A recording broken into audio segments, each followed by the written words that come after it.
Hola, queridos. Estamos acá con una grande actriz Una de maravillosa Colombia. Actriz Maravillosa. Colombiana. Amiga de nosotros. Amiga de nosotros. Estamos inaugurando Y una chica muy hermosa. Muy hermosa. Gracias, muy amable. Gente, Gracias. mais um podcast seu. Eu sabia que você estava esperando ansiosamente por um programa novo. Calma. Né? Não precisa tomar ansiolítico, não. Não. Tá entrando no ar. Não, tá entrando no ar. O nosso programa Obscênicos. A produção, eu sempre gosto de dizer aqui, né? Todo mundo já sabe, quem acompanha já decorou, é do LRS2, nas pessoas de Sérgio D'Amico e João Pedro D'Amico, que são os produtores junto com a gente, e eu sou o Gustavo Ottoni. Eu sou o Antônio Gonzalez e aqui ao nosso lado a nossa queridíssima, premiadíssima, talentosíssima e fodíssima Carolina Virgües. Sim, meu Deus. Como é que você tá, Carol? Bem-vinda, querida. Estou super feliz em encontrar com vocês aqui. É voltar ao passado, olhar para mim quando eu tinha 18 anos de idade e saber que estamos juntos ainda. Isso é o melhor de tudo. Acho que a sua presença aqui, na verdade, ela laureia o nome do nosso podcast, entendeu? Que nosso Obscênicos, ninguém mais cênica do que você. Não, todos você nós ninguém somos mais da área. teatral do que você, ninguém mais é um organismo vivo. O teatro não existe sim. sem você. Isso. Você E eu não existe vivo teatro. sem ele. Isso. Tem que dar um sentido à vida, né? E é esse aí. Exatamente. A Carol, ela estudou com a gente também, é mais uma das atrizes talentosas que estudou com a gente. Nós Infelizmente, falamos a gente de não teatro, conseguiu não, Rio. aprender nada, não pegar nada do talento dela e de outras atrizes A gente tá que já tentando até estiveram. hoje, A gente por isso que está a gente tentando até convidou. hoje. Mas ela entrou também daquela famosa turma de 1980, na Unirio. Isso. Conta um pouquinho pra gente, Carol, por que você quis fazer teatro no Brasil? Não, na realidade, eu faço teatro desde os 12 anos, né? E teve um momento que eu entrei num curso livre e o diretor era um paraguaio, que é Agustín Nunes. Você conhece, inclusive, né? Conheci isso. Então, conhece seu pai e tal. E eu fazia um curso livre lá e ele falou para mim que tinha vindo aqui ao Rio de Janeiro e que tinha feito um curso na Unirio, uma oficina, e que ele sabia que tinha uma espécie de acordos culturais, estudantes convênio, e que estava aberto para a Colômbia também. E que por que não dava um pulo na embaixada para saber. E assim, Brasil nunca tinha passado pela minha cabeça, embora na minha casa as minhas irmãs ouvissem música brasileira, bossa nova e tudo mais, compravam discos naquela época, aqueles LPs assim chegavam. E eu ouvia essa música, mas nunca pensei no Brasil. E aí decidi dar um pulo realmente na embaixada e eu não podia fazer teatro porque meus pais achavam que aquilo, embora eu fizesse desde 12 anos, mas não como profissão, não deixavam. Mas eu fui assim mesmo, acho que eu tinha uns 18 anos, e aí eu fui lá e me inscrevi no programa para ver se passava. E aí depois foi uma série de entrevistas, provas e tudo mais. E aí, um dia, naquela época, 79, recebi um telegrama na minha casa dizendo que eu tinha 20 dias para vir para o Rio de Janeiro. Poderia ser Porto Alegre, Belém do Pará, poderia ser outro lugar, mas era o Rio de Janeiro. E falei com meus pais, falei que eu vinha estudar cenografia, porque... Era seu interesse mesmo, cenografia? Não, é porque eu tinha estudado... É uma forma de driblar um pouquinho mais, tá bom. Driblar. A cenografia pode, Não vai ser agora, atriz, não vai ser prostituta, Não, é como porque eles poderiam pensar. porque eu tinha estudado arquitetura de interiores lá. E quando eu terminei, meu pai falou, vamos abrir um escritório. E falei, pelo amor de Deus. Falei, bom, pai, como eu amo teatro e não posso ser atriz, você, né? Então é uma maneira de juntar as duas coisas, arquitetura e tal, não sei o quê, com teatro, cenografia. E aí ele não permitiu que eu viesse para cá. E minha mãe assinou um documento e eu vim para cá e cheguei aqui no final da ditadura, no final do Figueiredo. E isso, assim como nós, vocês sabem, isso determinou muito o tipo de teatro que nós fazemos. Nós, você, Gustavo, Antônio, eu e a nossa turma maravilhosa, entendeu? Carol, conta um pouquinho antes dessa época. Você começou com 12 anos. A gente sempre faz para o convidado, né, a mesma pergunta, né? Que é tipo assim, o que te levou a fazer? Como foi sua primeira manifestação? A sua primeira vontade? Quando veio esse estalo? Como? Como, quando, onde, por quê? Tá bom. A primeira coisa que eu me lembro é de ver, não sei como se fala aqui, Alibaba e os 40 Ladrões. Alibaba e os 40 Ladrões. Na televisão, mas feito por atores. Eu pensei, cara, isso pode ser feito por pessoas. Eu nunca tinha visto um conto sendo contado por pessoas. Eu achei que os contos eram só contos. Mas quando eu vi que alguém vivia aquilo, mexeu comigo, mas eu não entendi muito bem o que era aquilo. Corte no tempo, e aí nós tínhamos lá na Colômbia um supermercado do meio dos trabalhadores, e enquanto as senhoras faziam compras, deixavam as crianças no terceiro andar daquele supermercado. E tinha brinquedos e tinha um teatro, onde tinha teatro de bonecos. E aí eu decidi entrar, e eu fiquei apaixonada quando eu vi aquele teatro de luva, né? Uhum. E eu comecei a ver as peças, eu fiquei louca Desculpa, com aquilo. teatro de luva é teatro fantoche? É, esse fantoche, Tá, de luva, tá. porque não é de cordas, entendeu? Não é aquele Sim, de sim, cordas. não é marionete. Não, é tá. de luva, Tá. é. E aí eu comecei a ver aquilo e fiquei apaixonada, e era todo sábado, 2 espetáculos, e à tarde era o mesmo, e eu via. E depois de muito tempo, depois eu vou falar sobre isso, e aí eu fiquei apaixonada, e aí depois minhas vizinhas, que eram chilenas, faziam teatro numa escola, como se fosse a Unirio, só que sexta, sábado e domingo era para crianças. Então nós tínhamos, aí eu fui com elas. Você tinha quantos anos nessa época, Carol? Tinha 12, 13 anos. Sim. E aí eu fui com elas, era para crianças aos finais de semana, e tinha aula de história do teatro, história do figurino, aula de voz, expressão corporal, tinha tudo. E quem dava as aulas eram os estudantes de teatro, entendeu? Vamos supor, nós vamos dar para crianças. Era meio que uma contrapartida desses estudantes. E aí fiz. E aí o mais louco, quando eu estreiei de fato uma peça, era a Bruxinha Boa. Maria Maria Clara Clara Machado. Exatamente. A bruxinha que era boa. A Bruxinha que era boa. E aí... Nossa, quantos atores não começaram suas Cara, mas é carreiras interessante fazendo a isso na bruxinha? Colômbia, quer dizer, já tinha uma ligação com o Brasil, tá vendo? Pois já tinha então, começado aí. essas diretoras, que eram minhas professoras, porque além daqueles estudantes, tinha 2 professoras que eram o eixo daquele curso. Elas eram amigas da Maria Clara Machado e falavam sempre dela. E sempre queriam fazer Você conheceu peças. ela, Carol? Chegou a conhecê-la? Conheci. E aí, então, depois que a gente estreou a peça, que era no final do ano, né, aquela coisa, num teatro grande, como se fosse aqui, sei lá o quê, não sei, um Sérgio Porto da vida, um Glaucio Rocha, uma coisa assim, eu tinha que apresentar, então, vamos apresentar a peça A Bruxinha, que era boa, da escritora brasileira Maria Clara Machado. Eu nunca imaginei... Qual papel que você fazia? A Fredegunda. Fredegunda. E aí eu me lembro que, sei lá, muito tempo depois, nunca poderia imaginar que eu viria aqui ao Brasil e conheceria realmente a Maria Clara Machado, né, aqui. Então, também ficou essa lembrança desse curso, e depois, aos 17 anos, 16 anos, eu entrei nesse curso livre do Agostinho, e aí acabei vindo para cá, sem saber nada, sem falar português, sem ter lugar para morar, e com esse sonho de ser atriz. Mas a juventude faz isso, você acha que é capaz, né? É. Então... E como é que foi, assim?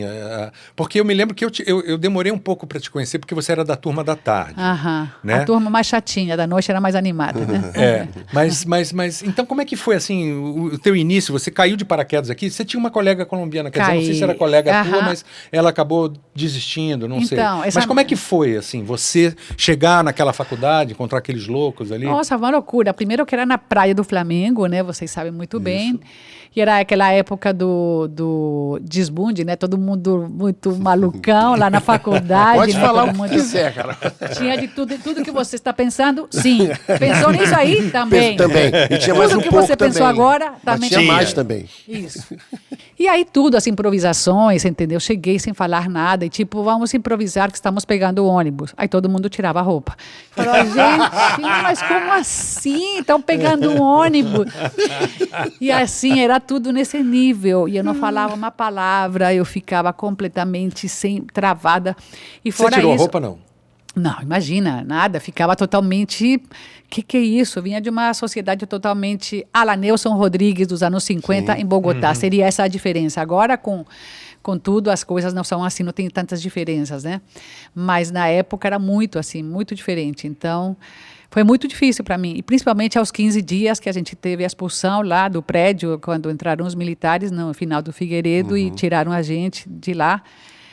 Você participava daquelas assembleias que havia? Eu não lembro de você ali. Não, pois é, vou contar para você. Ah, é que no primeiro dia que eu cheguei na faculdade, lá na Praia do Flamengo, eu fui assinar um documento que eu não poderia nunca participar de nenhum abaixo-assinado, nem do conselho estudantil, e que qualquer coisa teria sempre alguém que poderia tirar uma foto minha e eu poderia voltar para a Colômbia. Então, nada político poderia Você ficou em casa opinar. aquele período Não, dessas eu fui. assembleias? Não, Você ia? não, as assembleias não, porque eu fui no dia da expulsão, porque tinha claro, aula às sim, 2 da claro, tarde. sim. E aí, quando eu cheguei, eu vi as pessoas saindo, entendeu? Vi as pessoas saindo naquele famoso corredor polonês. Eu fiquei sem entender o que estava acontecendo. Aí falei para o Fernando Antônio, não vai ter aula? Ele falou, você não está entendendo o que está acontecendo? E eu para a Duda, não vai ter aula? Carol, você não está entendendo? E eu, tipo, sem saber o que era aquilo, entendeu? Sim. E eu, de longe, comecei a ver tudo. E tem uma cena muito forte que é um militar chutando os livros da biblioteca. Quando eu me lembro disso, me dá... E Nossa, aquela senhora, a Biga e aquela outra velhinha, recolhendo as folhas no chão. Dona Zezé. Que está, Dona Isso, Zezé. isso. Elas pegando os pedaços de livro que eles tinham chutado. Eu me lembro Dona claramente Zezé disso. tinha sido enfermeira na Segunda Guerra Mundial. Isso. Então aquilo foi chocante para mim. Que imagem, Carol. E aí é isso, nossa, e muito forte. E aí fomos parar naquele lugar de... Ficou arrepiado. Enfim, não, muito forte. E aí uma coisa que eu falo para os meus alunos sempre é o seguinte, nós fomos para aquela faculdade, que era a reitoria, que não tinha Isso, lugar para isso. nada, para escola de música e teatro, sem lugar. E a gente não tinha espaço, então ensaiávamos, não sei se vocês se lembram, na lanchonete, no pátio, no jardim. Então, sabe agora essa Ao ar moda livre. de espaço não convencional? Isso, A a gente gente fazia faz por obrigação, Por né? obrigação, não é porque era chique, Exatamente. nem porque era contemporâneo. Nós fazíamos do jeito que dava e como dava. E aí, isso é o que vai influenciar realmente a formação nossa. Nossa, quando eu digo aqui Gustavo, Antônio e todos os nossos, porque eu não concebo mais fazer teatro, nunca concebi fazer de outra maneira, senão no coletivo e na força total, entendeu? Com responsabilidade política, social, etc. Então, isso influenciou nas escolhas, nos temas, no que eu trabalho, como dou aula, como é que eu penso. Sim. Então, a gente ficou muito fragilizado, mas a fragilidade nossa fez a força. E esse coletivo ficou bem forte. Aí você se formou. É uma curiosidade que eu tenho, assim, assim, como é que era fazer teatro em português? Entendeu? Como é que foi a tua entrada no mercado? E hoje você é uma atriz reconhecidíssima e premiada e tudo, mas teve dificuldade? Você teve barreiras? Como é que eu foi queria isso? morrer. Você lembra-se das aulas do Flávio Campos, que era um professor que nós tínhamos de fundamentos de comunicação e expressão humana? Fuesh, eu não conseguia. Me lembro que ele mandou escrever uma história e eu tinha que falar sobre tomate e eu não sabia nem como falar em português aquilo. E aí eu sei que não consegui, era muito difícil para mim, improvisar é difícil mesmo na minha própria língua, imagina no português, complicado. Improvisar é uma coisa difícil, né? E aí, mas também há um gap na minha memória, mas aí a Lina do Carmo, que é uma mímica extraordinária, sim. ela foi dar um curso lá na faculdade. E esse curso era de mímica, e eu comecei a entender dificuldades no corpo, porque nunca fiz aulas de dança, não tinha essa coisa que tem gente que tem facilidade. Mas, de alguma maneira, eu comecei a entender que aquilo era uma forma de eu poder me comunicar também com o corpo. Então, o corpo entra para mim como uma porta para eu poder me comunicar. Instrumento de linguagem, de comunicação. De comunicação. Então, eu não sou, não danço jazz, não danço nada, não danço clássico contemporâneo, mas eu lido bem com o corpo porque era a única forma. Você está me lembrando uma coisa, o Gonzalez fez um documentário sobre vários grupos de teatro. Isso. E tal, tem um dos nichos desse documentário que ele fez, são você ensaiando na Martins Pena com os teus alunos. Uma coisa que me impressionou muito, Carol, que acho que tem a ver com o que você está falando, é que eu nunca assisti uma aula sua, assisti através do filme do Gonzalez. Como você passa as coisas que você, né, as informações, né, as orientações, enfim, o seu entendimento de teatro, que é isso que, né, que quem está dando aula tem que passar, né, a experiência, né, não vai por aqui, vai por ali, né, e você passa isso é muito carismático, porque é uma coisa, você usa você toda. Entendeu? Você, quando vai explicar, eu falo assim, nossa, isso é um espetáculo ver essa garota dando aula, porque era uma coisa tão, sabe, tão teatral, entendeu? De professoral não tinha nada de professoral. Pois talvez tenha isso. Eu não tenho professoral, mas eu tenho esse amor aí que... Talvez seja isso, nessa coisa que ficou em você você hoje fala um português perfeito, né? Mas ficou grudado em você essa forma de se comunicar também, corpo, né? Também, com o seu corpo, né? Claro, eu não tinha como parte da sua linguagem. Justo, você falou tudo. E isso continua me acompanhando, dando aulas, e como atriz eu não consigo sem o corpo, não consigo. É muito forte, a tua manifestação corporal nas peças em que você faz é muito forte. É sempre muito marcante. Mas eu acho que foi por isso, no cagaço do desespero, vou como é que eu chego lá. Exatamente. Entendeu? Então, às vezes, a crise é que vai te dar a porta. E aí eu me lembro claramente que aquilo mexeu comigo, e naquela peça que fizemos com a direção do Helder, que era Noites e Dias de Amor e Morte. Sim, foi a peça de formatura, né? Eu me lembro que ali eu fiz uma cena que era escrita por Alcione Araújo, que era Augusto Jantar, que era um casal de granfinos que Você comiam... e o Gilson, Antônio? Não, Edinaldo. Não? Você e o Edinaldo, Nós comíamos alguma coisa, era um jantar, uma mesa comprida, e a gente ficava debatendo, falando sobre assuntos gerais, e no final descobria-se que nós tínhamos jantado a empregada.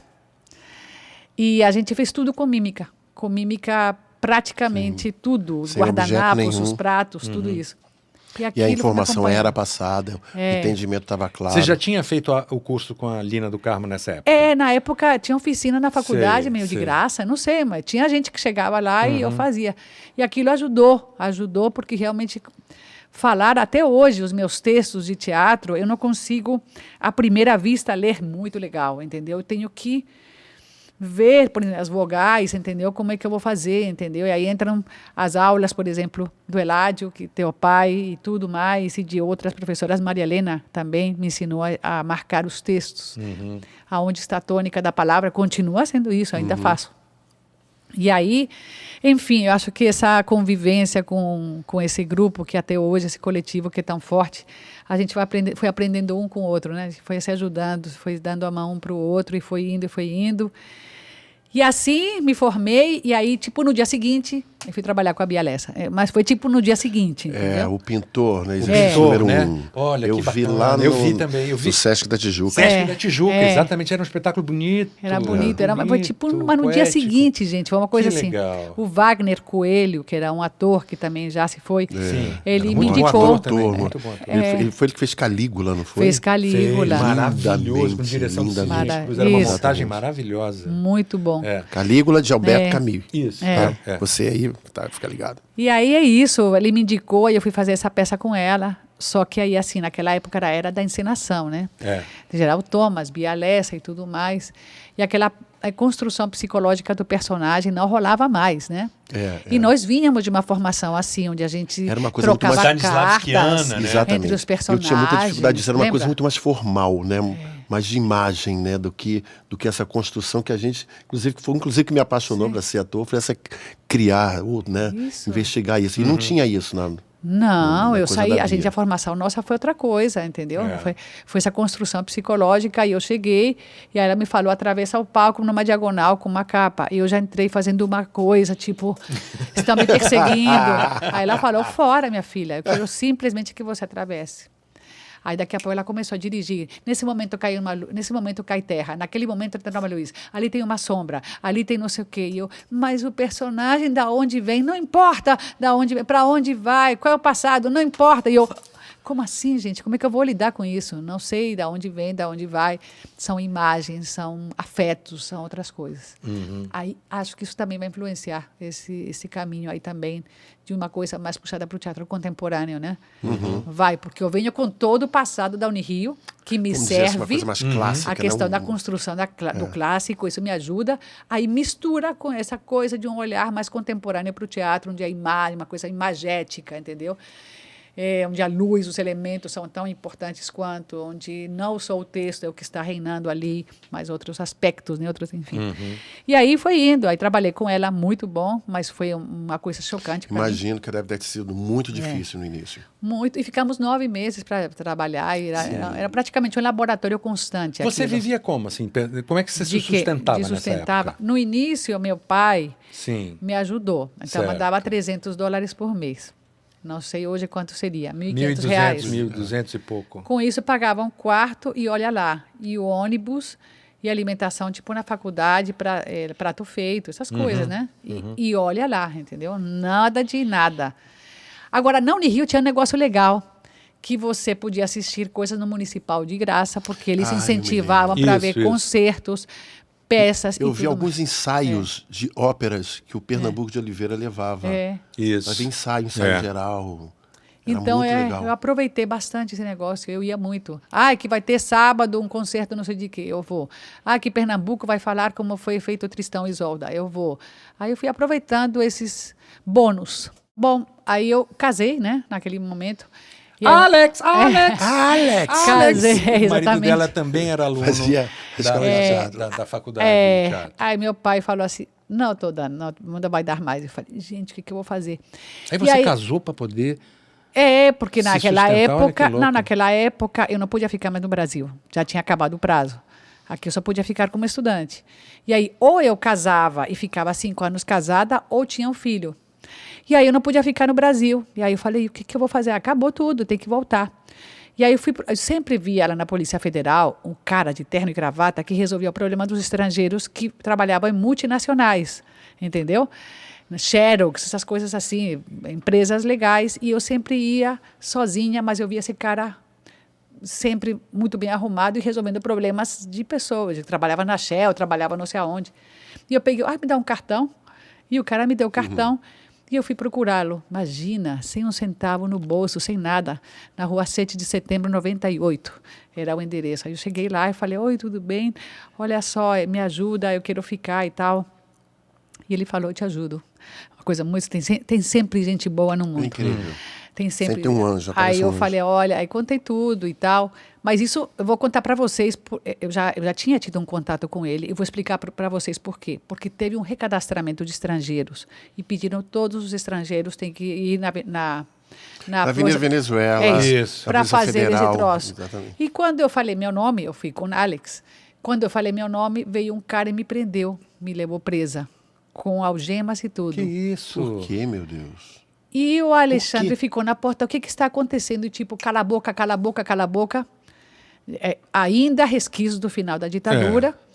E me levaram para uma sala gigante, onde tinha um monte de gente jogada no chão, entendeu? Tipo, franceses, belgas e pessoas e tudo mais. E naquela época não existia computador. Aí perguntavam, seu nome qual é? Eu falava, Carolina Virgües. Eles sabiam aquelas gavetas, aqueles arquivos velhos. Aí faziam... Falava, gente, eu não fiz nada, eu não fiz nada, eu não fiz nada. E tem um momento que me impressionou muito, que foi um francês que estava jogado no chão, já estaria lá uns 2 dias, não sei, falou assim, posso ir no banheiro? Falou com um francês assim, encarregado, para um policial. Aí o cara falou, para quê? Para botar batom? Era tudo muito nojento, era muito, muito demais, era uma coisa de uma humilhação. E eu permaneci o dia inteiro lá, de 10 da manhã até as 6 da tarde, todo mundo perguntando o nome, e eu falava, e aí no final, o clássico filme de tortura. Fui para uma sala escura, com uma luz pendurada, eu sentada numa cadeira, um cara na minha frente interrogando e 2 policiais civis do lado, um de cada lado. E eu já tinha começado a fazer uns bonequinhos, porque pouco antes... conserva. Uns bonequinhos. Sim. Porque eu não estava conseguindo, não sei o que. Aí comecei, eu tinha que viver. E aí eu tinha trazido da Colômbia um boneco que eu guardei embaixo da minha cama. Eu morava naquela época já num conjugado. Me sentia ao máximo naquele conjugado, muito feio. Fui muito feliz naquele conjugado. Tão feliz que às vezes eu passo por lá e falo, dá vontade de comprar só para ter esse conjugado de novo. Para ter de novo esse conjugado. E aí, enfim, eu estava fazendo uns bonequinhos naquele momento e eu vendia esses bonequinhos em lojas e tal. Aí o cara começou a perguntar, quem é você? Que tipo de negócios ilícitos você tem? Eu falei, não, você não tem negócio? Eu falei, tenho. Que negócio? Eu falei assim, eu faço bonequinhos. Aí ele, de quê? Recheados de quê? Aí eu, de algodão. E eles, de algodão? Tipo colombiana. Sim. Não poderia ser de algodão. Eram de coca, recheados de coca. E fora isso, você é o quê? Sou atriz. Aí eles morriam de rir. Tipo filme, sabe aqueles filmes que a gente vê? É isso. E me mantiveram ali até que terminou o interrogatório e o cara falou, vai embora, garota. E não olha para trás. Aí me abriram uma porta diferente da que eu entrei, tipo os fundos lá da Polícia Federal. E quando eu saí, o Alex estava lá. Ele ficou de 9 da manhã às 6 da tarde. Eu saí aos prantos, chorando, tão desesperada, tão desesperada. E eu já tinha tido o cartão desse cara, do Valmir Venâncio, que era o cara do cartãozinho. Eu fui lá e falei, pelo amor de Deus, o que eu faço? Eu não posso mais. O que aconteceu? Ele falou, não sei, vou investigar. Talvez você tenha um nome parecido, homônimo, sei lá, ou um rosto parecido, ou sei lá o quê, mas começa a andar com um certificado de antecedentes criminais. Olha que loucura, a gente já viveu isso, tá? Isso já aconteceu e eu comecei a andar com esse certificado. E aí eu tinha que casar, ficar 5 anos. Eu falei, não vai ser possível. Aí ele fez um jeito muito interessante, que foi o seguinte, falou, vai para a Colômbia. Você vai para a Colômbia e eu não vou entrar como para o órgão que dá esse visto permanente, é o Ministério da Justiça. Mas o Ministério da Justiça diz que você tem que ser casado ou ter filho. Então, vai para a Colômbia e eu digo, casa primeiro, vocês casaram. Aí você vai para a Colômbia e depois eu entro no Ministério das Relações Exteriores com um papel e digo, olha, esse casal casou e não pode ficar junto, porque aí eu consegui lá no Ministério e eu entrei com visto permanente da Colômbia para cá. E aí eu comecei a sobreviver desses bonequinhos. Esses bonequinhos eu vendia em lojas, vendia em lugares tipo chiques, Rio Design Center. Você tem alguns em casa? Você tem? Tenho esses bonequinhos. E aí tinha uns shoppings elegantes, eu fui em lojas elegantes. Eu vi passar em vitrine, eu vi. Eu ia em shoppings, fui no Leblon, eu não sei como é que eu tinha essa cara de pau, e perguntavam, e o telefone para fazer pedidos? Tá com defeito, eu não tinha telefone. Porque naquela época não tínhamos telefone fixo, era uma fortuna. Era caro, era um bem, né? Era um bem. Celular então, nem pensar. Nossa, celular só nos filmes de ficção científica, exatamente, né? E aí eu não tinha telefone, aí os caras mandavam, mas como é que eu entrei em contato com você? Deixavam em consignação, aí eles mandavam um telegrama para mim. Tipo, por favor, repor 6 bonequinhos. Aí ia lá, e o negócio foi dando certo, e eu comecei a viver, então, desses bonecos, e isso meio que me possibilitou também poder fazer um certo teatro mais experimental. 9 meses ensaiando com a Bia Lessa, por exemplo. 9 meses ensaiando com a Bia Lessa. O teatro mais experimental, meio que me deu. E eu não precisava de tanto, entendeu? Não tinha nem conta bancária. O dinheirinho que eu tinha, guardava dentro de um envelope, tirava para pagar aluguel, lá no conjugadozinho e tal. E eu ia pagando tudo com esse envelope, ia pagando as coisas e dava, entendeu? E não tinha grandes pretensões, estava de bom tamanho, comer simples, né? É isso aí. E aí foi indo, e aí as coisas começaram a acontecer, e aí Covid, sabe, fazendo coisas. Mas então, dê nomes aos bois. Os nomes aos bois. Aí eu fiz, bom, depois da Bia Lessa, um tempo depois, eu fui trabalhar com o Luiz Duarte numa peça chamada Cinderela Chinesa. Ah, eu fiz essa peça. Que nós fizemos, você fez o príncipe, tá? E eu a madrasta, pra você ver. Não, eu fazia o pai dela. Você fazia o príncipe, pois é, o príncipe. Eu fazia o pai dela. E o príncipe. Você tinha que fazer o príncipe também? Mas olha, que você curioso. era o príncipe, eu já era madrasta. Não, mas eu era o seu marido. Eu comecei fazendo o seu marido também, que eu fazia o seu marido, que eu tinha Xen-Xen, que era aquela pata. Lembra? Você, mas não era porque era marido. A pata Xen-Xen. Quem fazia o papel da pata? Eu não tinha marido. Não, eu era o pai, que era. Você era o pai? Eu era morto por um. Mas era muito rápida a cena. Era muito rápida, mas eu carregava. O pato é uma coisa engraçada, porque o pato, quando ele fica à vontade, era um pato ele faz cocô por tudo quanto é lugar. Pato real, um pato real. Pato. Era no Nelson Rodrigues. Era uma pata. E quando ele fica com medo, ele tranca, digamos, o furico e não faz cocô. E eu não sabia disso. E eu falei assim, quero ficar amigo dessa pata aqui para ela ficar à vontade comigo. Esse pato, tá? E aí era um pato. Era um pato.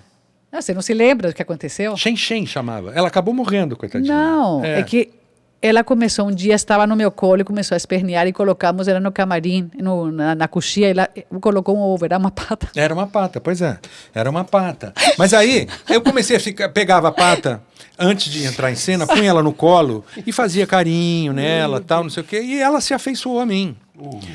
E como consequência, ficou à vontade e fazia cocô na minha roupa o tempo inteiro, porque ela estava completamente à vontade. Mas era bonitinha, porque eu morria, tinha o Felipe Matsumoto, que fazia um guerreiro, que vinha e matava o pai da Cinderela. E aí eu ficava morto e ela ficava do meu lado, a patinha não saía do meu lado, era muito legal. Puxa vida. E aí é isso. Aí quando estava lá eu fiz o exercício número 3 com a Bia, mais um com a Bia. E nesse meio tempo, eu trabalhei com o Fernando Melo. O início do Fernando Melo coincide com o meu. Né? E aí, nessa aí, um dia chegou o Dudu Sandrone com um livro e falou assim, Carol, é o seguinte, você quer fazer isso aqui? Mas ele não tinha nada. Ele me mostrou um livro que era 2 idiotas, cada qual no seu barril. E eu vi os desenhos. Ele falou, quero falar sobre esses 2 mundos. A Guerra Fria, Estados Unidos e Rússia. Espetáculo lindo. Lindo. Aí eu falei assim, eu quero. Mas eu não falei nada. Falei, eu não sei te dizer, eu quero. E aí eu fui fazer essa peça, que foi uma coisa assim, foi um acontecimento. Na minha vida foi uma coisa incrível, porque aí eu tive que fazer aulas de clown com Dácio Lima, que era da Companhia do Gesto, que também já não está, estou sem graça de falar todos os que já não estão, mas eles não estão, mas estão presentes na nossa vida, claro, com os ensinamentos, com tudo. E aí fui fazer aula de clown e eu chorava, porque ele falava, faz rir com um chinelo, sei lá, e eu não conseguia, eu chorava, falei, cara, eu não vou conseguir, ele vai embora, e fizemos a peça. E a peça foi tipo um sucesso absoluto. Com Persegani, né? Você? Com Persegani, um ator incrível, que virou padre. Virou padre. Muito essa história, muito incrível. Ai, meu Deus. E aí, assim, a peça foi um sucesso, foi na Laura Alvim, foi no Glaucer Rocha. Você foi muito insensada. Foi com essa que você ganhou? Aí eu ganhei o prêmio Molière, olha só. Eu acho, Carol, você me corrija, o Antônio também me corrija se eu estiver errado. Eu não me lembro de mais nenhuma atriz ganhar um Molière por causa de teatro infantil, como atriz. E atriz estrangeira ganhou, aqui no Brasil. Mas depois. Ser autora, Depois, bem não depois. Sei se foi como autora. Como autora. Você ganhou como atriz. Eu acho que é Ganhei inédito isso. E estrangeira. Eu desconheço alguma atriz estrangeira que tenha ganho um prêmio Molière aqui no Brasil. Puxa vida, aquilo foi incrível na minha vida. Aquela foi uma coisa. Veio até minha mãe da Colômbia e tudo. Que maravilha. Foi demais. Aí aproveitei bem, aí a coisa foi indo. Mas sempre depois de um prêmio dava uma coisa estranha, porque as pessoas meio que sumiram, entendeu? Tipo, fiquei sem... Sabe como? Sem saber como é que eu vou lidar com isso. É uma coisa estranha também, né? Você ficar... tentando processar aquilo também, né, na sua cabeça, né? Mas aí daqui a pouco passou, porque nunca fiquei muito tempo sem fazer teatro, e fui fazendo teatro, trabalhei muito com o Luiz Arthur Nunes, fiz 3 espetáculos, teatro narrativo, entendeu? Trabalhei com ele em 3, então aquilo foi incrível também vai influenciando. Trabalhei com a Companhia do Gesto, com essa do Dácio Lima, fiz o baile, que é uma peça que ficou... eu li, maravilhoso. Legal. É inspirado no filme do Ettore Scola, né? O Baile. Isso. Dá uma olhada, esse filme é muito legal. Muito bonito. E a montagem era bem bacana. E o filme contava a história a partir quer dizer, nós contamos essa história a partir do ponto de vista da história do Brasil, entendeu? Sim. Que era diferente de lá, acho que era italiana. Francês. Essa da França. Ettore Scola é italiano. Ele é italiano, mas o filme era francês. Era a história da França. E aí a gente fez com a história do Brasil. Passava antes da guerra, Segunda Guerra, depois e tal. Tudo se passando num baile, né? Era maravilhoso. E aí é isso aí também. Companhia do Gesto, o que vai acontecer? Vai aprimorando, porque não tinha palavra. Então fui entrando numa, entendeu? Clown. Aí comecei a trabalhar com máscaras, máscara neutra, meia máscara, e o baile também não tinha corpo e tal. Mas olha que é máscara negra e meia máscara? Máscara neutra. Neutra, perdão. Uma essa máscara neutra, ela não é diferente das máscaras psicológicas que já vem com um traço, entendeu? Por exemplo, tem umas máscaras da Comédia dell'arte que você ia falar, o doutor, o Arlequim, ela já vem com um traço. Já tem uma coisa muito característica. Fica em olhar. A neutra é uma máscara que ela te dá, é como se zerasse tudo. É como se tirasse todas as possibilidades e, ao mesmo tempo, te dá todas elas. Então, você entra num espaço e aquilo tudo é como se você visse pela primeira vez. Então, aquilo é legal para você, meio que quando não tem nada, não consegue fazer nada, você volta para a neutra, que aí, pelo menos, você consegue meio que zerar, dar uma zerada, entendeu? Mas isso não é uma máscara física, é uma coisa que você faz no rosto. É uma máscara física. É uma máscara física, tanto é... Cobre enfim, o rosto todo ou a partir da boca? Não, o rosto todo. O rosto todo. Porque tem máscara neutra, a meia máscara que deixa a boca fora. E aí trabalhei com eles muitos anos. Fiquei 5 anos também com eles. E olha que curioso aqui. Fiquei 5 anos trabalhando só o corpo durante muito tempo e eu perdi a voz. Olha que coisa maluca. Perdi a voz. Ela se dá uma sacaneada, não está querendo me usar, né? Vou dar uma escondidinha. Perdi a voz e aí eu falei, não estou acreditando. E aí fui fazer um exame lá no fonoaudiólogo, no videolaringolográfico, aquele exame que entra a câmera lá. Eu estava com pólipo nas cordas vocais e eu tinha que operar. Aí encontrei com você no ônibus, tá, Antônio? Sim. Encontrei com você. Eu falei, Antônio, eu vou fazer uma operação. Eu falei, você vai lá, vai falar com meu pai. Eu falei, mas eu não posso, né? Tipo, a aula e tudo, né? Não dava. Falei, não, vai lá. Aí eu fui lá no seu pai e eu contei a história toda. E eu vou ter que operar. Falou, você não vai ter que operar. Vamos ver o que está acontecendo. Vou te dar uns exercícios. Sim, né? e me deu uns exercícios que até hoje ninguém acredita que o pólipo regrediu e eu não operei. E ele descobriu várias coisas. Uma, que a tensão, quando você está no corpo, a voz não sai. Então você começa a tensionar aqui, porque eu não estava usando, entendeu, a voz. E eu não relaxava, eu tensionava porque não tinha voz, eu estava só no corpo. E a outra que ele descobriu, porque ele também fala espanhol, Eládio, né? Que o meu timbre natural de espanhol era agudo. E depois que eu aprendi português, eu comecei a falar grave. Então, eu não estava falando fora do meu tom. Então, ele... O seu tom, na realidade, era mais agudo. Era mais agudo. E aí, enfim, foi isso. Um detalhe que eu vou te contar é isso. E foi indo e... Então, basicamente, são essas pessoas. Aí depois também trabalhei com o Antônio Carnevale. E fiz uma... Aí comecei a fazer os meus trabalhos já quando eu tinha 40 anos, né? Pulando um pouco no tempo. Fiz muitos infantis também. A gente fez uma peça de ficção científica, você lembra? Fizemos Casais Marcianos. Casais Marcianos. Il e Ila. Isso. Éramos casais, a gente vestia um saco. Você chegou a fazer? Você Claro. fez Também também? uma apresentação, foi a temporada mais curta que eu fiquei na minha vida. Eu Mas tava- a temporada foi curtíssima, teve 2 apresentações. Sim, acabou. Você Então. fez a segunda. Fiz a segunda. O Almir virou Sucesso secretário, absoluto. Secretário de Cultura de São Carlos. Eu entrei teve no que ir lugar embora, dele. Você entrou, mas aí depois Exatamente. não lembro qual foi o problema. Bom, e aí é isso. Trabalhei com Luiz Arthur e trabalhei também com Pierre Astrier, que era um francês. A gente fez o Médico à Força. Ah, Mas aí tudo falando. Aí Quer dizer, você falando. recuperou, recuperou a voz, que você ficou esse período Isso. sem se utilizar dela nos Isso. espetáculos. E aí voltou, e aí... até que cheguei aos 40 anos. Cheguei aos 40 anos e achei que eu tinha que fazer alguma coisa... Mais autoral, assim. Autoral. E aí eu acho que foi um outro momento da minha vida que deu um troço, assim, mudou. Porque durante muito tempo na minha vida, você me pergunta essa questão do sotaque, da língua, de tudo mais, eu queria muito ser brasileira, eu queria muito falar português perfeito, e eu não conseguia. E eu queria demais. Então, eu comecei a não falar espanhol, eu comecei a não... Nunca fiz parte de colônia colombiana, colônia de latinos. Eu comecei a fazer um X, a cortar tudo que tivesse a ver com a língua espanhol. Durante muito tempo, tentei falar. Tanto é que essa história do grave também, que seu pai citou, é que eu estava tentando já falar como brasileiro e não querendo isso de jeito nenhum. E aos 40 anos aconteceu um fato um pouco estranho, sabe aquelas coisas de livro? Eu estava voltando para a Colômbia e definitivamente não Colômbia, sabe como? Fora isso, a Colômbia estava com milhões de problemas de tudo, politicamente, tudo mais. Ser colombiano era um problema. Ser colombiano tinha me levado a ser presa. Se falar, ser colombiano, ai, todo mundo, sabe? Então eu não queria isso, entendeu? Eu queria apagar isso e ser outra pessoa.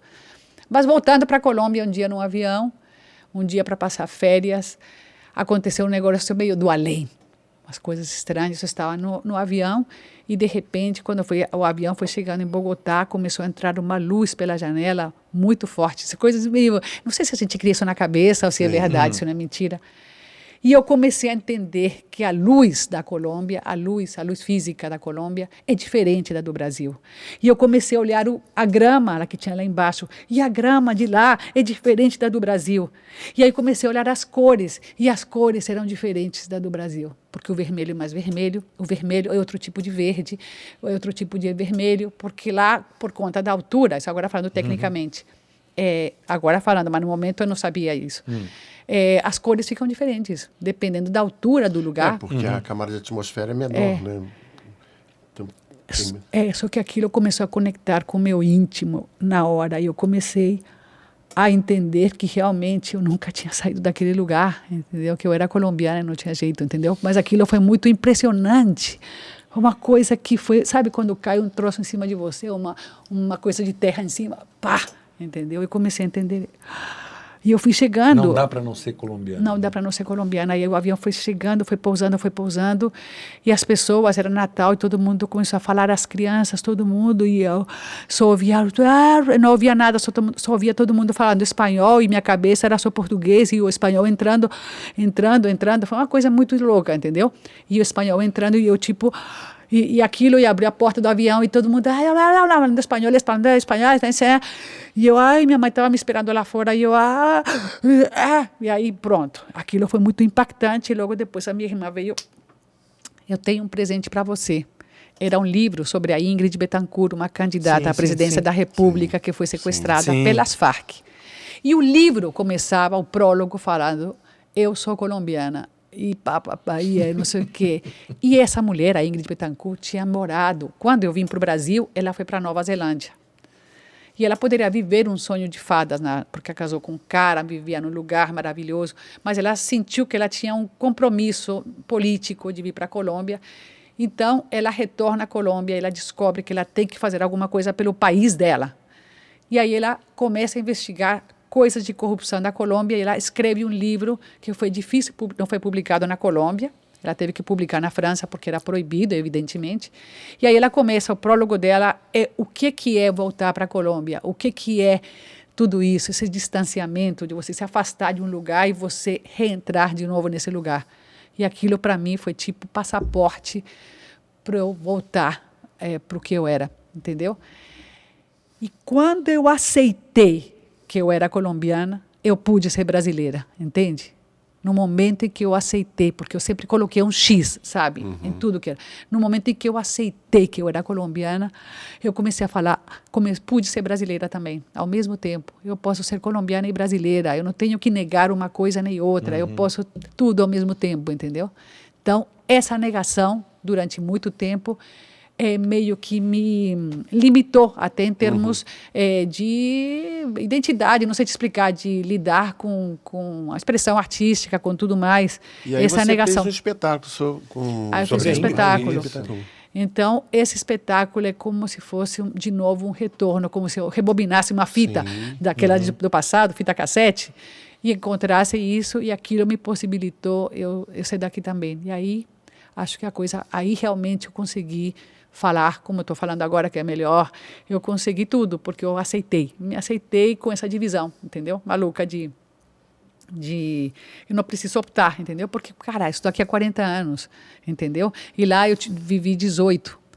Muito mais eu moro aqui, entendeu? Você tem muito mais tempo de Brasil, muito mais tempo, entendeu? Toda a história do Brasil está impressa no meu corpo, entendeu? Tanto é que esse espetáculo que eu faço, Caranguejo Overdrive, que eu faço uma improvisação de 15 minutos. Maravilhosa, espetacular. Essa improvisação é a minha história, não é outra. Gente, ela conta a história do Brasil falando numa velocidade absurda e conta a nossa história em 15 minutos. É uma coisa assim.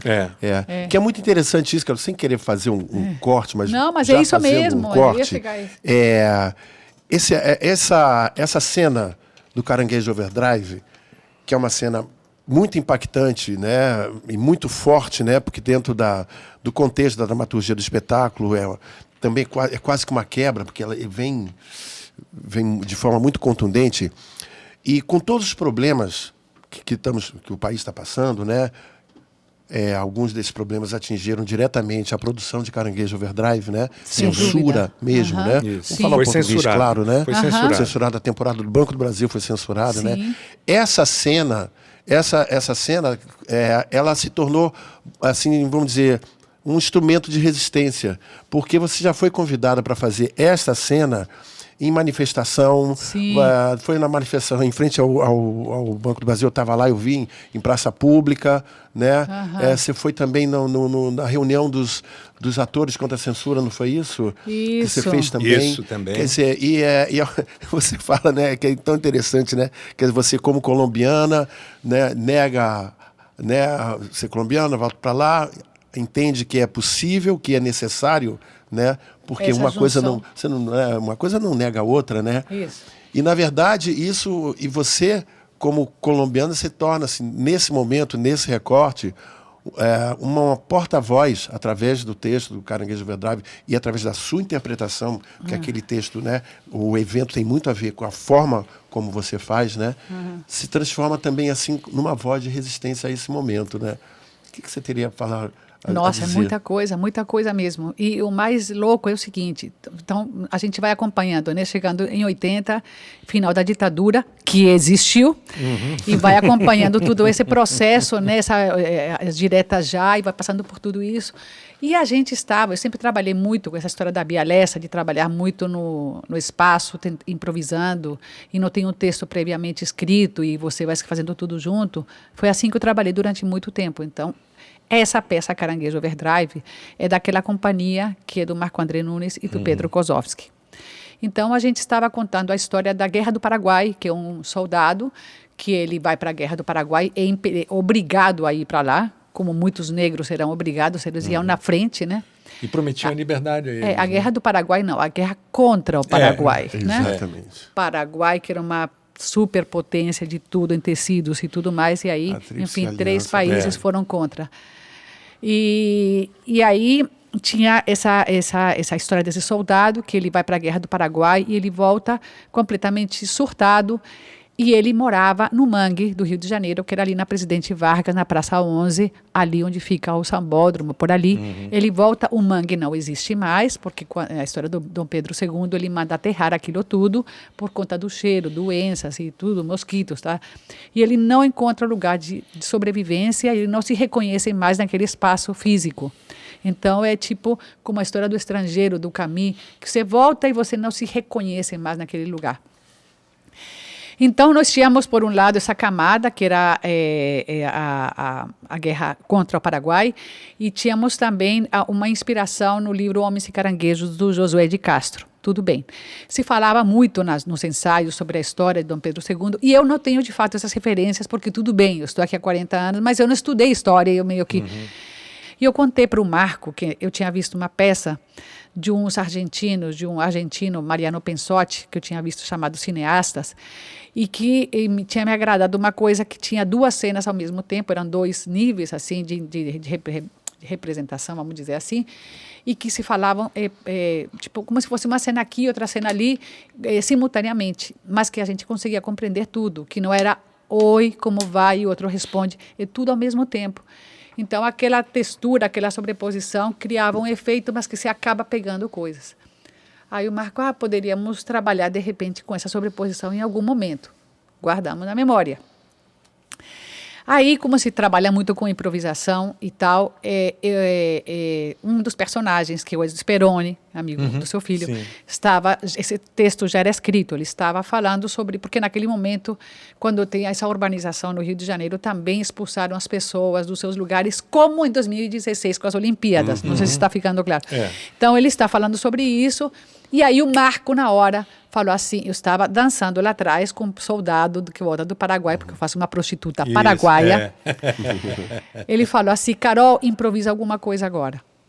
A cena estava rolando, do meu amigo, Speroni, que fazia um operário, que falava sobre a questão da urbanização naquela época, tudo, quando botaram um rio abaixo e tudo isso. Aí falou, improvisa. E naquele segundo milimétrico, falei, ferrou, fudeu, porque eu não tenho o que eu vou improvisar. Vou improvisar o quê? Não sei nada de Dom Pedro, não sei nada de ninguém. E nós tínhamos apenas uma fita crepe no chão, que mostrava que ali era a Praça 11, um quadrado.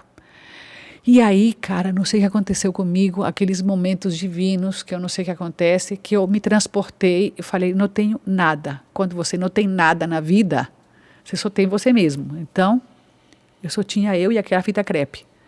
E aí eu vi a Presidente Vargas, e aí me vi 80. E aí eu comecei a contar, e aí o Figueiredo, aí eu comecei a contar. Mas assim, naturalmente. E então, Figueiredo, ele, não, fala em espanhol, você é paraguaio. É isso. Aí comecei a contar. E então, Figueiredo, e aí eu prendo e arrebiento, e Rio Centro, e as bombas. E então, e aqui estávamos, nesse lugar aqui. Fui à direita já, e nesse lugar, e estava todo mundo no palanque, estava Luiz Inácio Lula da Silva, estava Caetano, estava Gil, estava Tancredo, estava Fernando Henrique Cardoso. E aqui estava no palanque. Aí eu comecei a viver tudo que eu, Carol, vivi, de fato, porque isso não é uma mentira. Só que eu fiz uma mistureba. Era minha vida, as memórias que estão no meu corpo, e a paraguaia. Então, eu misturei as duas coisas e não tenho um personagem. Na realidade, sou eu usando a paraguaia, então não sei de quem será essa voz. É uma ideia de uma prostituta. É uma ideia daquilo que sobrou, porque também é o que sobrou da guerra. São as mulheres que foram violentadas, que foram usadas, que foram jogadas e trazidas aqui por militares brasileiros.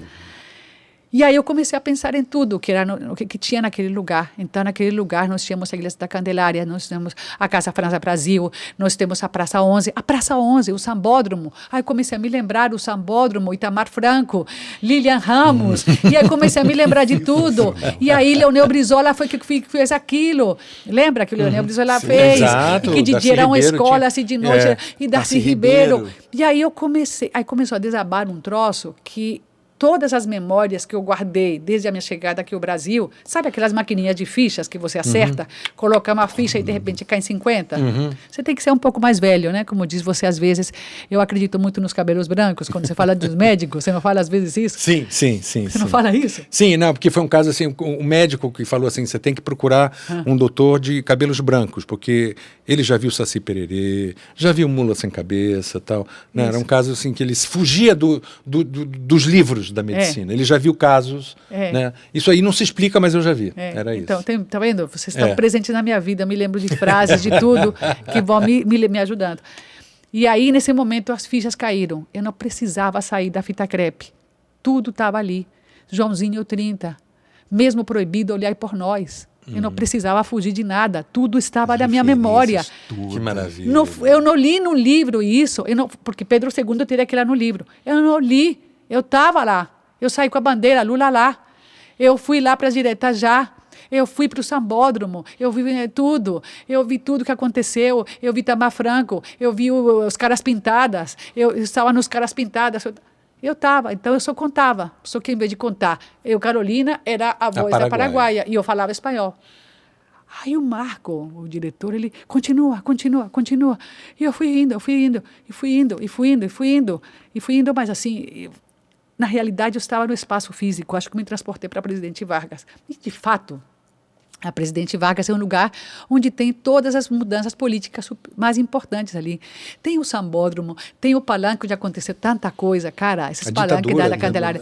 A ditadura, do Castelo Branco. Tudo. Tem, no final, lá tem a cabeça do zumbi como um troféu. É só uma cabeça, entende? Nós temos no final a Praça da João Bandeira. Goulart, né, que praticamente detonou o golpe de 64, dias antes, se eu não me engano, num dia 13 de março, se eu não me engano.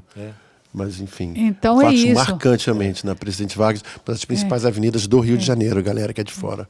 E a peça contava sobre esse lugar que era a Praça 11, que era, sabe, o lugar e tal, chamado Pequena Bahia, ou Pequena África, não sei.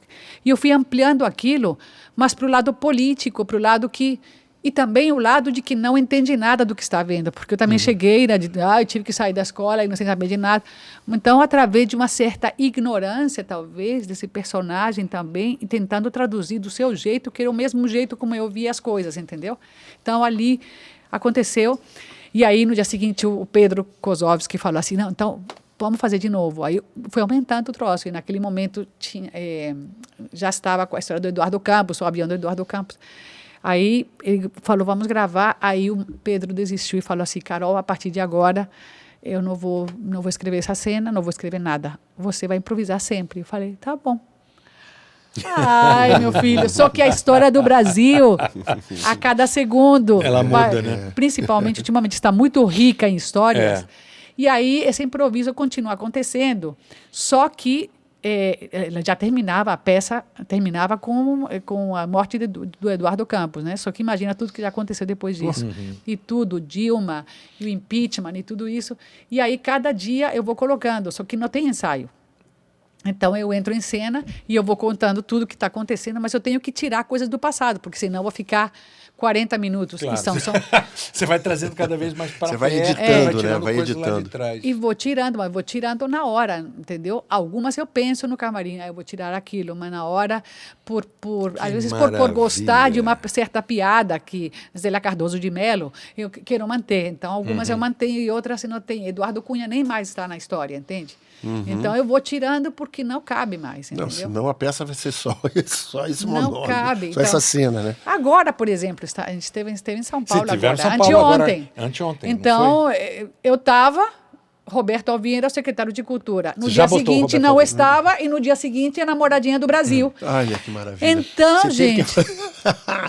3 edições em 3 dias. 3 dias diferentes, entendeu? Ele estava, aí o Roberto Alvim fez o discurso, aí depois ele foi exonerado, e aí estamos esperando a resposta da namoradinha do Brasil. Estávamos esperando, agora ela já respondeu. Então, aquilo tudo mexe comigo, eu fico muito nervosa, realmente fico muito, mas para que eu fui inventar? Por outro lado, tem um negócio legal do risco, do medo, que te dá um certo prazer do momento, mas ao mesmo tempo pode dar errado, porque, por exemplo, no primeiro dia eu não tinha tanta fluência, entende? Porque os acontecimentos tinha acabado de acontecer. E é uma coisa muito física também, né, Carol? É uma exigência física muito grande, porque você, além da velocidade que você fala, tem uma movimentação. Né? E é um fluxo contínuo, né? É um não fluxo tem contínuo. pausa. Não tem pode parar. pausa. Vai... Isso foi um marco mesmo. Impressionante. Eu falo assim, quanto mais rápido, melhor. E eu falei, gente, aí vem aquela história. E o público vai entender o espanhol? Como é que eu faço para entender?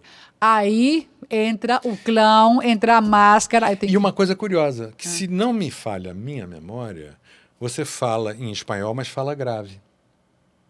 Fala sério. É mesmo? Como é que é? Faz um pouquinho pra gente. Não sei. Te cuento del general Joan Figueiredo, el de yo prende a reviento de las bombas de Río Centro y todo eso. Entonces, en ese momento ya habían firmado la ley de la amnistía y los brasileños que se han ido a diferentes partes del mundo vuelven otra vez a Brasil después del exilio. Tú sabes cómo son los brasileños, que tienen saudade de todo, del feijão, de la farofa, del brigadeiro. É isso. Eu não sei, mas tem uma boa ideia, vou perceber. Não sei, porque agora você não falou tão grave não, mas a minha memória... Eu vi lá no Poeirinha, na minha memória você está falando, mas pode ser coisa, eu tô velho, a minha memória não, pode ser uma. Agora posso misturar tudo é permitido, não é isso? Não é isso que nós tiramos. E segundo, eu poderia estar muito rouca, porque aquilo realmente poderia estar cansada fisicamente, da voz, entendeu? E no Poeira aconteceu o seguinte, que agora comecei a ficar com mania de velho, porque eu, por exemplo, a máquina de fumaça, eu topava qualquer uma, mas agora só posso com a rosco. Não é que é metida, é que a outra dá alergia, e eu descobri isso no Poeira. E esses lugares que você fez, que não foi na peça, que você foi convidada para fazer fora? Bom, então, aí depois daquela história do Banco do Brasil, que a gente não fez a peça, ia fazer a peça dentro das atividades do aniversário. Eu acho que a peça foi censurada por causa desse momento.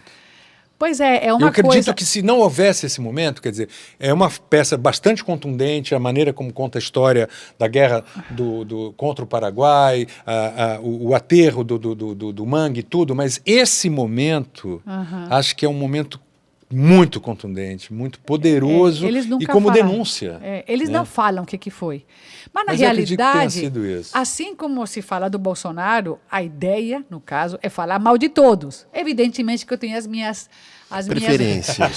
Eu tenho as minhas preferências. Não sei se dou uma salvada, sabe? Sei. Pela cor, Pela cor, né? Não sei se dou uma salvada, assim, mas eu tento, né? Meio que falar mal de todos, entendeu? Mas aí... quando chegou esse momento de ir para lá, para o Centro Cultural do Brasil, falaram que estava cancelada a peça. E eles, o Marco e o Pedro... Sem justificativa alguma. Não teve. Não teve a justificativa. Então, aí aquilo caiu na classe artística. E aí todo mundo se juntou. E aí foi idealizado esse momento de fazer um ato, um manifesto ali na Candelária, no dia que teria a apresentação. E aí, nesse dia, teve vários cantores, artistas se apresentando, e a gente apresentou partes da peça. Aí o Marco falou, faz aquela parte do... O Nader cantou. Nader cantou. E aí, quando chegou o momento, as minhas pernas, de fato, tremeram, porque uma coisa dentro de um teatro, uma caixa cênica, fechadinho, resguardado e protegido. Separado, tem um microfone, é uma outra... entendeu? E aí, como falávamos a história do corpo, eu comecei a usar muito o corpo na peça até para o espanhol ser bem entendido, porque eu não posso falar nessa velocidade numa outra língua. Então, eu faço muita coisa com o corpo para poder...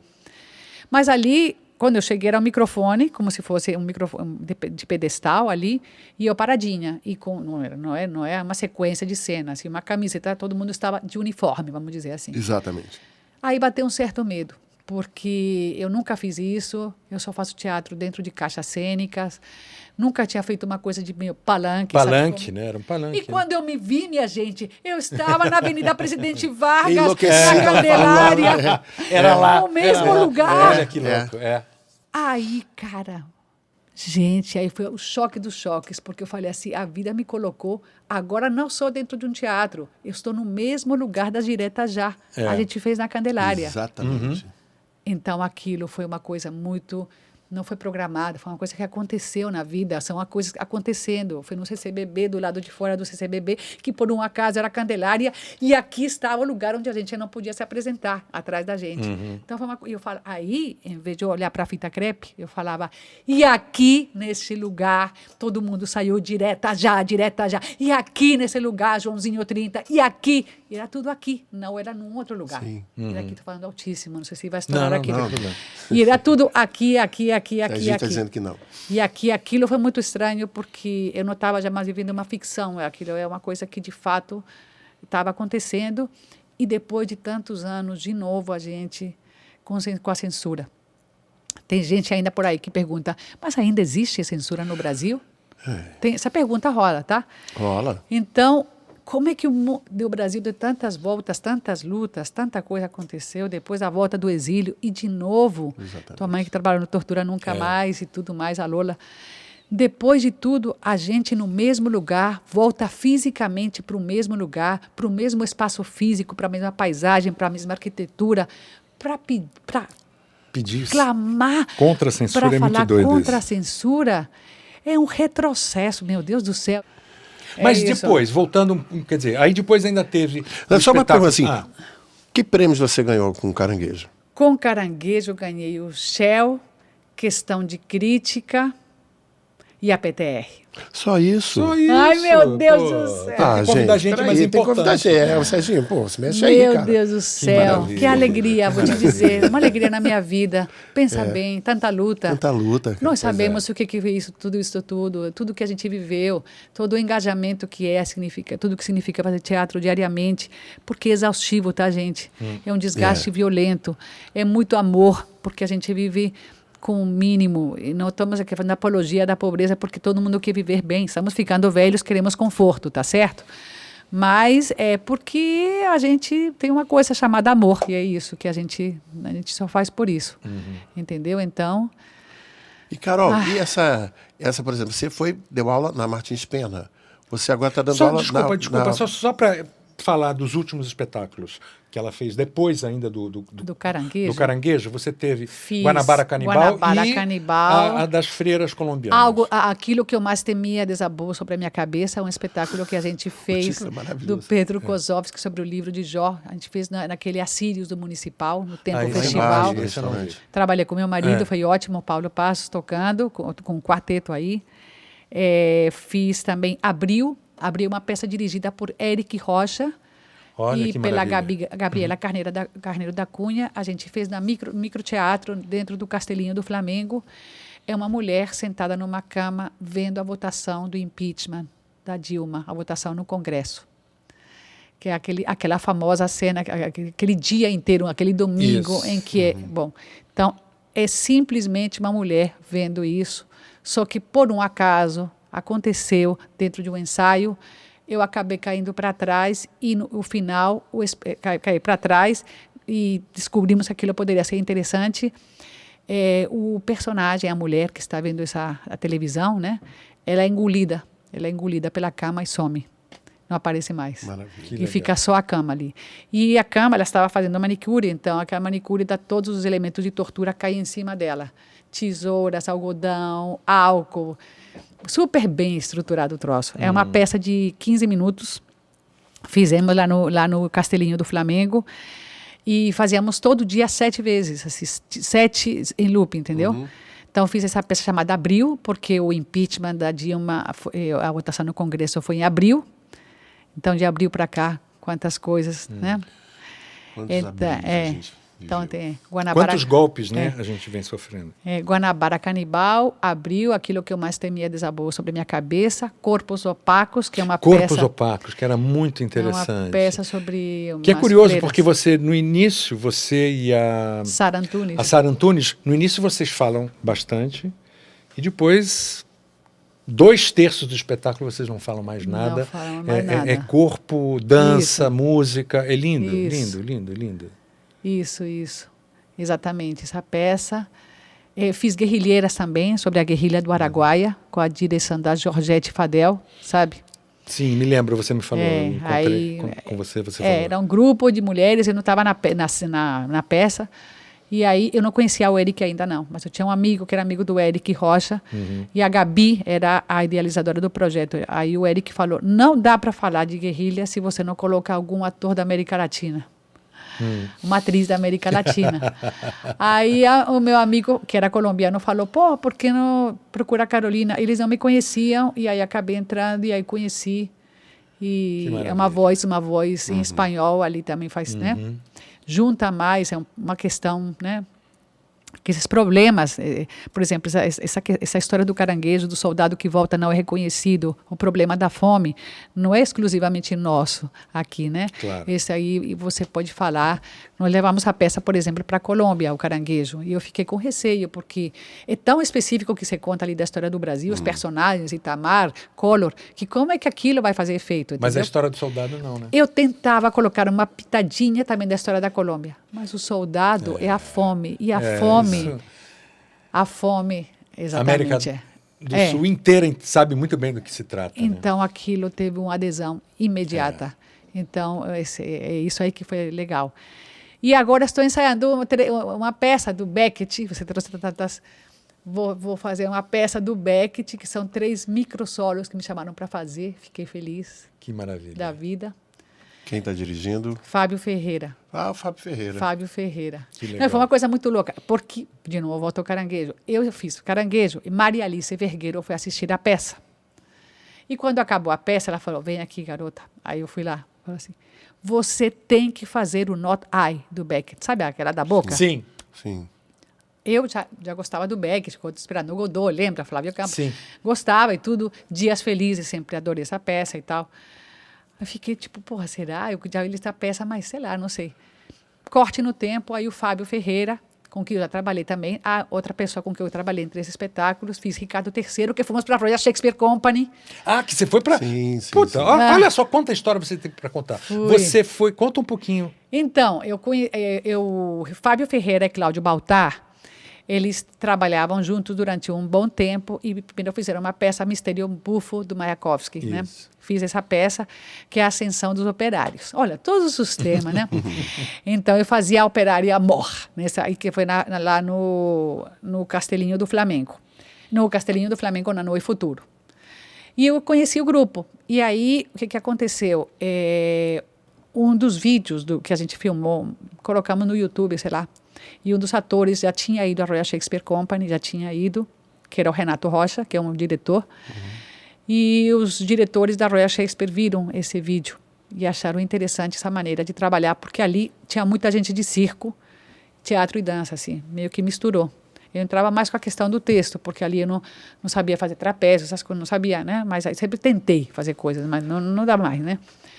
E aí eles chamaram a gente para um festival que se chama World Shakespeare Company, uma coisa assim.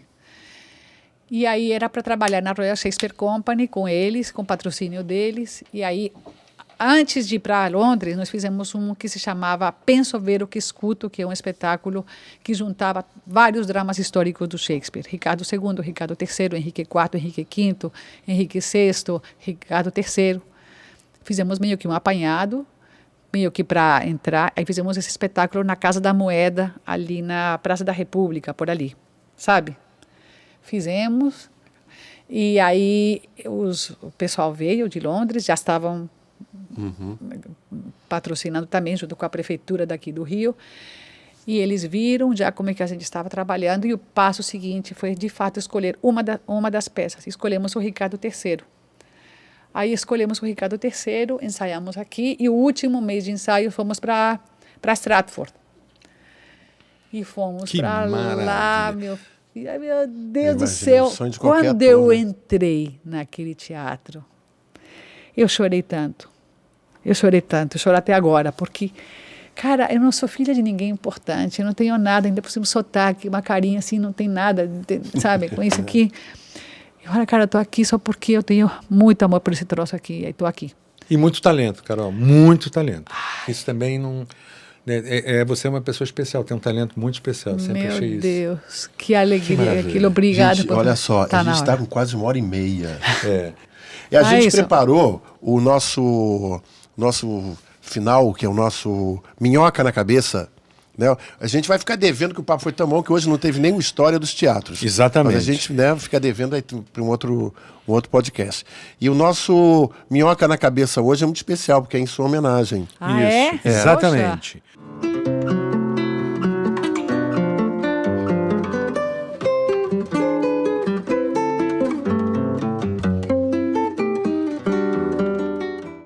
O Minhoca na Cabeça de hoje é uma frase do Gabriel Garcia Marques, né? Para quem não sabe, um puta de um escritor colombiano. Né?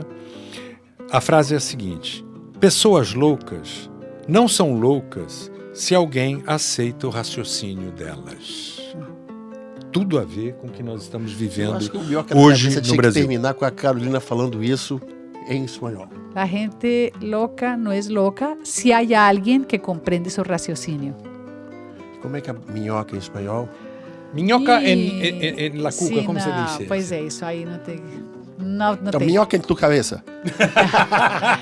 Sim. Gente, até o próximo, tem ó. como. Fica ligado aí, ó. Hoje foi bom demais, como sempre tem sido, né, Carol? Muito Exatamente. obrigado. Poxa, Muito obrigado, gente, estou Carol. aqui. Ação Muito entre obrigado. amigos. Honra. Gustavo Maravilha. Toni, Antônio Gonçalves, amigos do peito. Até os 95 fazendo teatro, hein? Por Isso, favor. Um pouquinho Isso, mais, isso. tá? Tá. Maravilha. Beijo. Valeu, gente. Cara, Carolina, que programa maravilhoso.